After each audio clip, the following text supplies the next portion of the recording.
hundreds of millions of people live in extreme poverty. The very poor lack adequate food, shelter, clean water, and medical care.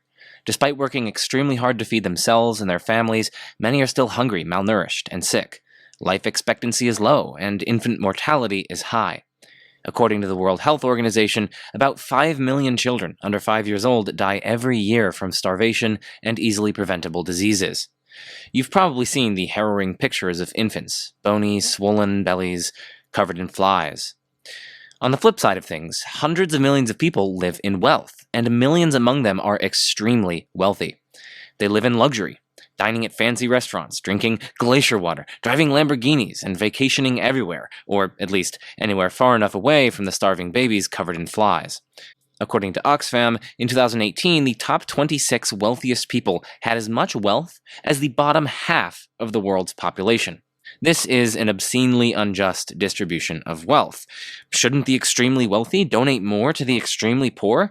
The donation of just a few dollars can save a life by providing things like childhood vaccines or mosquito nets. How many lives could be spared at the cost of that extra Porsche, Bugatti, or Lamborghini? How many lives could be spared by selling that extra vacation home? But hold on a second. What about you and me? Even if you and I are not extremely wealthy, we too could donate more to the extremely poor. Even if you don't have a fleet of Lamborghinis, you might still drive a car that is fancier than you need. Even if you don't vacation everywhere, you might still take trips to the beach, or go to the movies, or buy new shoes, or frappuccino, and so on. So, should you forego these little luxuries in your own life to save those who are starving and suffering? Well, Peter Singer argues that you should.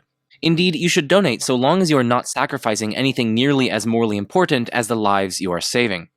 That means that you should donate until you have just what is necessary for a minimally decent life yourself. Singer thinks that not doing so is seriously morally wrong. And if he's right, then most of us, at least most of us watching this video, are guilty of pretty serious wrongdoing. And so we get the title of the video: Are you obliged to donate most of your income?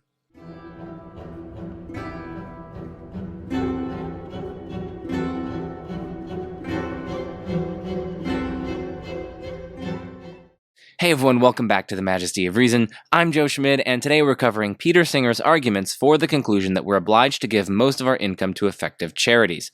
We're doing this with the help of Chapter 11 in the book Applied Ethics, An Impartial Introduction. I'm drawing heavily on that chapter in this video, so check out the book if you're interested. It's very good and very accessible. Singer begins with a thought experiment, which we can call the shallow pond case. On your way to work, you pass a small pond. On hot days, children sometimes play in the pond, which is only about knee-deep. As you get closer, you see a very young child, just a toddler, who is flailing about in the pond, unable to stay upright or walk out of the pond. You look for the parents or the babysitter, but there is no one else around. The child is unable to keep his head above the water for more than a few seconds at a time, and you can see that the child is gasping for air and really struggling. If you don't wade in and pull him out, he seems likely to drown. Wading in is easy and safe, but you'll ruin the new shoes you bought only a few days ago, and get your suit wet and muddy. The question is, what should you do?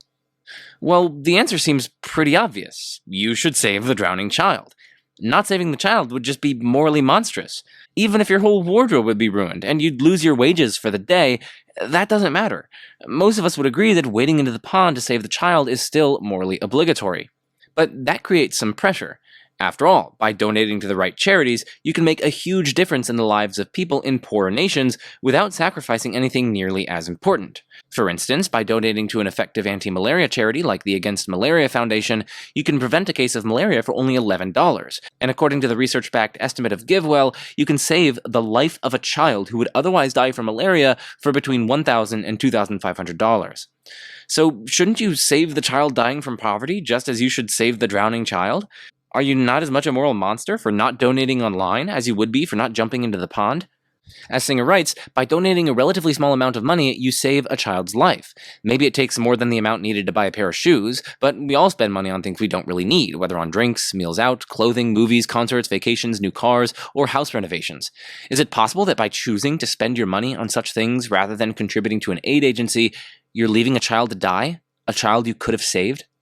Now, Singer goes on to give a slightly more developed argument than the one that I'm about to give, and maybe I'll cover that in a future video. But here's a relatively simple rendition of this argument by analogy. Premise 1. Not saving the child in the shallow pond case, even at considerable personal cost, is seriously morally wrong. Premise 2, failing to donate, even at considerable personal cost, to save children who are dying from starvation or malaria or etc., is morally analogous to not saving the drowning child, again, even at considerable personal cost. So, failing to donate, even at considerable personal cost, is also seriously morally wrong. Premise 1 here is very plausible, as we've seen, and premise 2 is likewise very plausible. The deaths of the children, whether from poverty or illness or drowning or starvation, are equally tragic and are preventable with personal sacrifices. The conclusion then follows that it's seriously morally wrong not to donate even at considerable personal cost. In other words, you're morally obliged to donate to save starving and sick children, even if this requires significant personal costs. You really should be donating many thousands of dollars, in fact a great chunk, perhaps even a majority, of your income, so long as you're not sacrificing anything nearly as morally important as the lives you would be saving.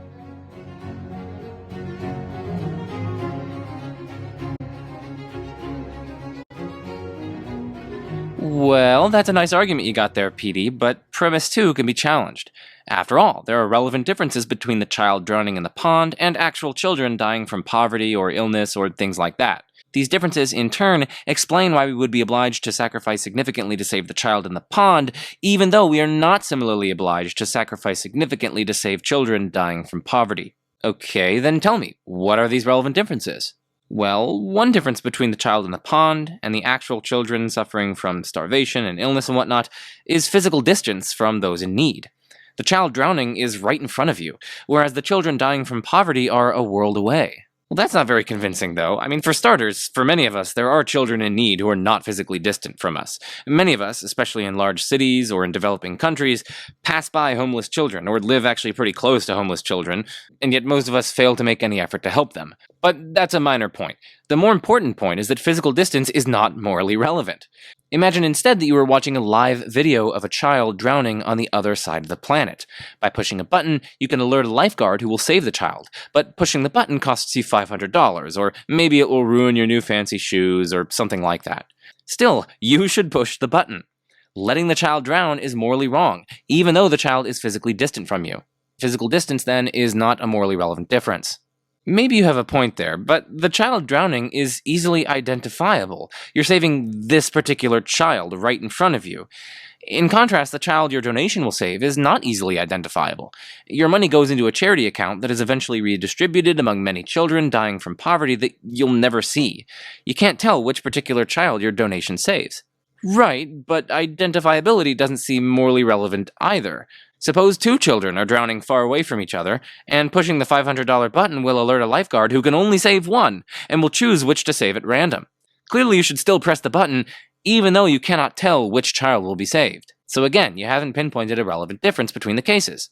Okay, but I'm only just getting started with the differences, you know. Another difference between the drowning child scenario and the children dying from poverty is the confidence we have in the outcomes. You can be certain that your sacrifice will indeed save the drowning child. You yourself will be physically pulling the child out of the water and ensuring their safety. By contrast, you are not certain whether your donations to dying children will save their lives. Perhaps the charitable organization is corrupt or unreliable, or perhaps the child will soon die either way. I know you're just getting started. Trust me, I've done this with hundreds of people at this point. And while your point here is an interesting one, it doesn't work for two reasons. First, there are tons of highly effective charities whose reliability, transparency, trustworthiness, and integrity have been rigorously confirmed by multiple independent third parties like GiveWell or The Life You Can Save. You can be pretty much just as confident that your donations will indeed save lives, at least if you donate above certain thresholds. But even if that weren't the case, your response here still wouldn't hold pond water, if you'll pardon the pun. And this brings us to the second reason. Suppose an elderly man, Bob, has invested heavily in a Bugatti. The car is a source of joy and meaning for him, as well as economic security in retirement. His car breaks down on a pair of railroad tracks. While he's waiting for the mechanic, he sees a runaway trolley car barreling towards a child who is playing on another track with headphones in, and who hasn't noticed the train. Bob can save the child, but only by flipping a switch so that, instead of hitting the child, the trolley will instead go down the track his Bugatti is on, destroying the car. The death of the child is not certain in this case. After all, the child might notice the train and run away. Nevertheless, Bob's risking the child's life is seriously morally wrong, no matter the value of the car. Similarly, despite the uncertainty over the outcome, our not donating to save the dying children is seriously morally wrong. So again, you have not pinpointed a morally relevant difference. I suppose that's fair, but there's also the fact that charity causes long-term economic damage by fostering dependency. When we donate, the poor survive on charity instead of sustainable economic development. For example, sending food to a poor area and distributing it for free might sound like a good idea, but this risks undermining local farmers who need to sell their food to make a livelihood. In the long run, this will prevent people from building up the local infrastructure needed to be prosperous. Well, I get your concern for long-term sustainability. It's a good concern, and I have it too. But GiveWell and the Life You Can Save take these considerations into account when they rank and recommend charities. They make sure that the money is really used in ways that are effective, and, crucially, effective in the long term. For instance, not only does poor health cause short-term suffering, but it also harms economic development in the long term by preventing people from working and fully using their talents. Combating diseases such as malaria via donations to the Against Malaria Foundation helps people in both the short and long terms. Okay, well let's go back to the drowning child case. In that case, you're the only person present to save the drowning child in the pond. Whereas you're not the only person present to save the children dying from poverty. Many other people are aware of the children dying of poverty, and they could just as easily donate to save them. Why should the burden land on me? My dude, the number of people present is not morally relevant. Suppose you're not the only person present who can save the drowning child. There's a crowd around the pond, but nobody else cares. They're just watching the child drown. Maybe they even have popcorn. Even though there are other people present who can save the child, your not jumping in is still seriously morally wrong. The presence of others then makes no moral difference. You are still obliged to jump in and save the child, and if you don't, you are a moral monster. Okay, fair, but jumping in the pond will save a drowning child's life, whereas donating to charity does not typically have such a drastic effect.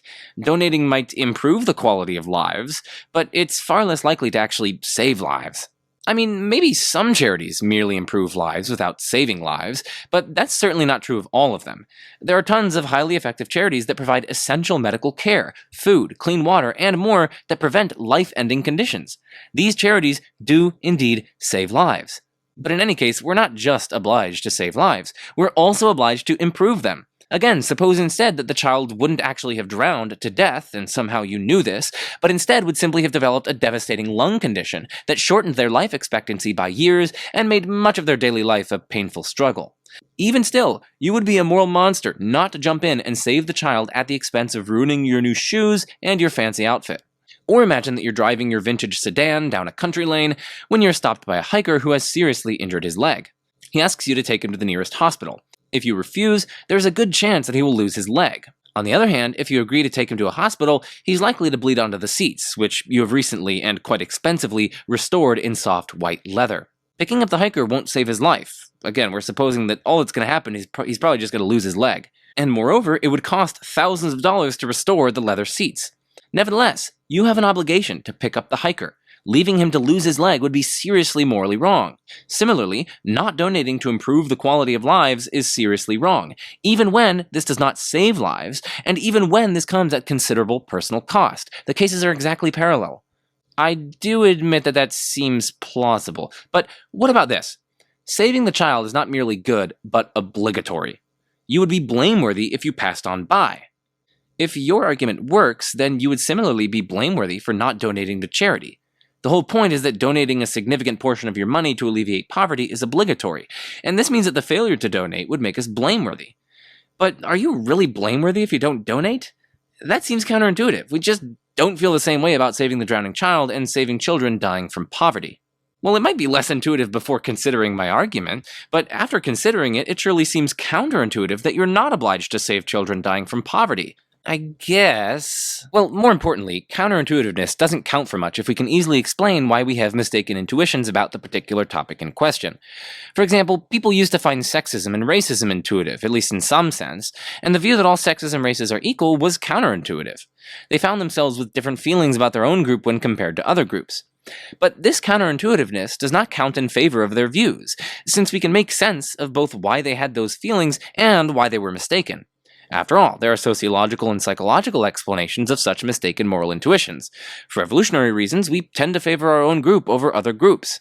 And we can apply a similar debunking-style explanation of the counterintuitiveness that you cite in this case. We are raised early on to think that helping those nearby is obligatory, but that helping those far away is not. So we quite naturally feel an obligation to save the drowning child, but not to donate to charity.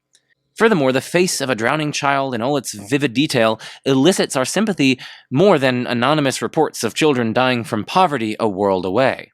Thus, sociological and psychological factors make sense of the intuition that you cite about donating to poverty, even though those intuitions are misleading. And that they are misleading is simply a consequence of my argument, which you haven't yet defanged. Okay, hold on a second. We earn our money. It belongs to us. The children dying from poverty do not earn our money. It doesn't belong to them. So we have a right to spend our money as we please, and children dying from poverty have no right to it. We are permitted then to spend our money on whatever luxuries we want, and have no obligation to donate it. Well, I see you've been reading your Ayn Rand. First, just because they don't have a right to your money, it doesn't follow that you're not obliged to give some of it to them. I mean, imagine you and I are hiking in the desert. You bought yourself an extra water just in case, but someone stole my water bottle while we were resting a few miles back. And I tell you that I'm starting to become, extremely thirsty, and it's very, very uncomfortable for me. And, my stomach's starting to hurt a little bit, I'm getting a headache, I'm feeling a little bit dizzy, etc. In this case, it seems plausible that you're obliged to give me some of your water. But I don't have, a right to your water. I can't forcibly take the water that you yourself own and that you purchased. As you said, it's your water and your money, and I have no right to it. So, just because others don't have a right to something, it doesn't follow that you're not obliged to provide it. And I mean, come on, think about this in the extreme. Suppose you have trillions of dollars, and you're not even using a lot of it. And suppose that just literally by giving a single penny, you could save 1 billion lives of people who would otherwise die atrociously bad deaths. It is patently clear, patently obvious that you're obliged to give that cent over. But your reasoning here would entail otherwise. After all, you earned your money. It belongs to you. These billions of people, they didn't earn your money. It doesn't belong to them. And of course, you have a right to do whatever you want with your money. And the billions of people who would otherwise suffer excruciating pain and death, well, they have no right to your money. And so you are therefore permitted to spend your money on whatever luxuries you want, and you don't even have to give them a penny. You don't even have an obligation to give them a single penny. This is ludicrous. You have a ludicrous view. Okay, I get it. That was not the most plausible response, was it? Right, but I also have another thing to say here. So, secondly, your objection applies to the case of the drowning child as much as to that of the child dying from poverty. In both cases, saving the child costs you your money, either directly or by ruining your expensive shoes. But the right to your shoes does not undermine your obligation to save the drowning child. Similarly, then, the right to your money does not undermine your obligation to save the child dying from poverty. What's more, we might be implicated in the poverty of others, so that they do indeed have a claim on us, and so that we do not have a right to the money that we earned. We might earn the money we do because of injustice against the poor, unwitting though it might be. We're all aware, after all, of how rich and powerful countries have committed various wrongs against poor countries in order to better exploit their natural resources and cheap labor. Most of us in rich nations probably benefit from these injustices in one way or another. Of course, it may not make sense to blame us for this. We didn't ask politicians and corporate leaders to commit these injustices. But at the same time, if we are wealthier than these other people due to unjust systems, it hardly seems reasonable to claim that we earned our money fair and square and are entitled to keep all of it, leaving others to die in the process. Well, these are definitely interesting points, and I'm probably going to have to sit on them a little while before making up my mind. Anyway, I've gotta go. I see Majesty of Reason uploaded a new video, and I can't miss those, even if a drowning child's life is on the line. Sounds like a plan. And you know what? I actually met that Majesty of Reason chap here at Princeton. A fine fella indeed, even if he's making the soy jack face here. It would be even better if you were pointing backwards to my face. Well, it's cool that you got to meet him in person, but I bet you don't support him on Patreon, huh? This is true. Well, then so much for your commitment to charitable donations. Well, I guess you got me there.